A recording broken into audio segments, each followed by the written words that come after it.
Yep, chart of account.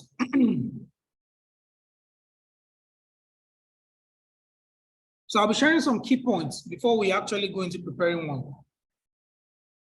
One, a chart of account is the listing of the names of the accounts that the company has identified and made available for recording transactions in its GL. Simply put, when a transaction happens, you have to post it into what they call general ledger account. But where do you get the general ledger account from? The chart of accounts is the base, the source. So you pull out your general ledger account, you create your general ledger account from the chart of accounts. Then you can now post into the general ledger account. That's how it works.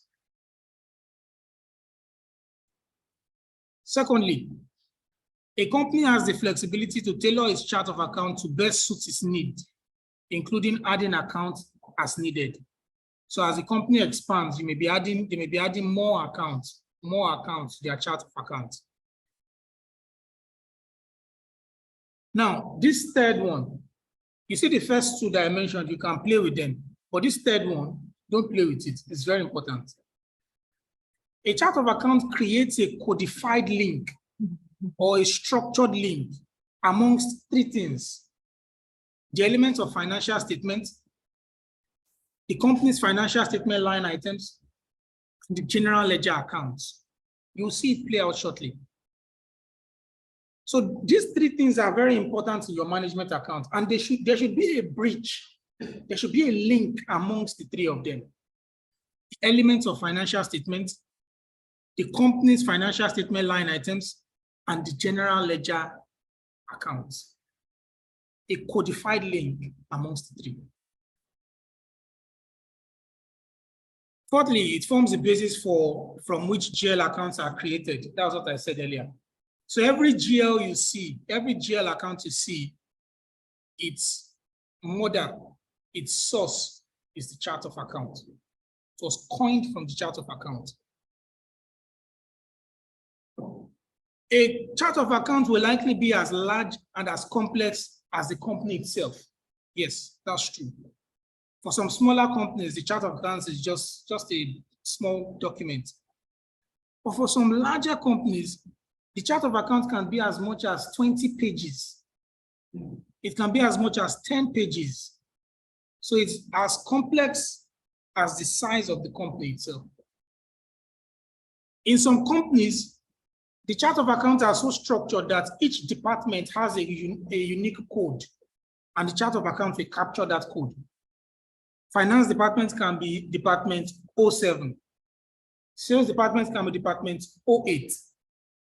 So that you'll be so conversant with processes in that company to the point where when they bring a transaction for you to process and you see the code, you know that, this transaction is coming from the sales department.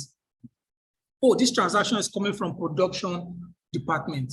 The chart of accounts can be so structured in that manner, so that if a department is spending too much, we can see it.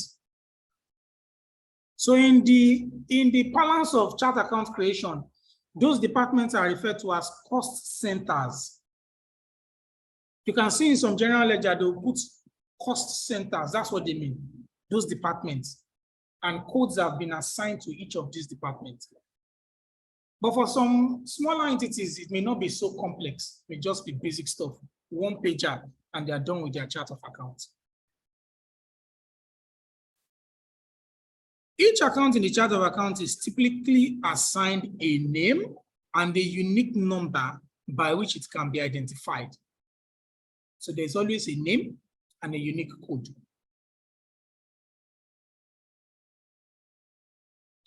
Remember, we said that GL accounts are created from chart of accounts. So the GL account number are often 4 or more digits in length. For our own case, we'll be using 6 digits, and you will see the structure as we proceed. Finally, to set up a company's chart of accounts, you must understand the business. Otherwise, you will set up rubbish. You will set up a chair that has only one or half leg. So it's important that you understand the business. At least even understand how their financial statement is structured. If you don't understand it, you will struggle with setting up their chart of account. I don't want to go through, this is an example of a chart of account. You will see that here they are using 4 digits, their own accounting system. And you see how each account is linked to the element. Can you see it? And how the element is now linked to whether it's income statement or balance sheet. That's why I said you should hold tight what I said earlier. It creates a codified link amongst the elements, the financial statement line item, and the general ledger account. From here, you can see it. That link is there. None of them is standing on their own. There's a relationship amongst those 3. Look at another example of a chart of accounts.